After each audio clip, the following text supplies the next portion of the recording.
எல்லாருக்கும் வணக்கம். AN whole bracket பதில் தான் பாதி இருக்குன்னு நினைச்சேன். ஆனா என் கொஸ்டினே பாதி தான் இருக்கு. அதுல முக்கியமானது இல்ல.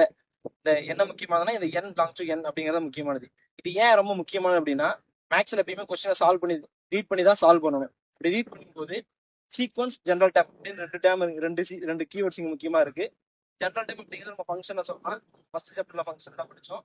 இந்த சீக்வன்ஸ்க்கும் ஃபங்க்ஷனுக்கும் என்ன டிஃபரன்ஸ் அப்படின்னா, ஃபங்க்ஷனுங்கிறது ஒரு இன்புட் கொடுத்தா ஒரு அவுட்புட் கிடைக்கும். சீக்வன்ஸுக்கும் சேம் அதே தான். ஆனா கொடுக்கக்கூடிய இன்புட் வந்து பாத்தீங்கன்னா நேச்சுரல் நம்பரா இருக்கணும். நேச்சுரல் நம்பர்ல என்னென்ன இருக்குன்னா, ஆட் நம்பர் இருக்கு, ஈவன் நம்பர் இருக்கு. ஆட் நம்பர் இருக்கும்போது ஒரு ஃபங்க்ஷன் யூஸ் பண்ணணும், ஈவன் நம்பர் இருக்கும்போது இன்னொரு ஃபங்க்ஷன் யூஸ் பண்ணணும். அதான் இந்த கொஸ்டின். அந்த ஃபங்க்ஷன்ல இன்புட் கொடுக்கக்கூடிய பதிலா என் அப்படிங்கிற லெட்டர் யூஸ் பண்ணிருக்காங்க. கொஸ்டின் என்ன கேட்டிருக்காங்க, A11 கேட்டிருக்காங்க. அவங்க மென்ஷன் பண்ணிக்கிறது ஏஎன்.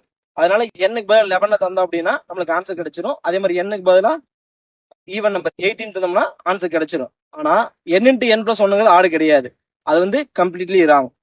நீங்க ஐஐடி, ஜேஇ இந்த மாதிரியான எக்ஸாம்ஸ் எழுத போறீங்க அப்படின்னா கான்செப்டை லேர்ன் பண்ணி படிக்கிறது தான் உங்களுக்கு யூஸ் ஆகும். ஏதோ ஒன்று மார்க் கிடைச்சா போதும் அப்படின்னு படிக்கிறங்க. இந்த மாதிரி ரீல்ஸ் டீச்சரை ஃபாலோ பண்ணுங்க.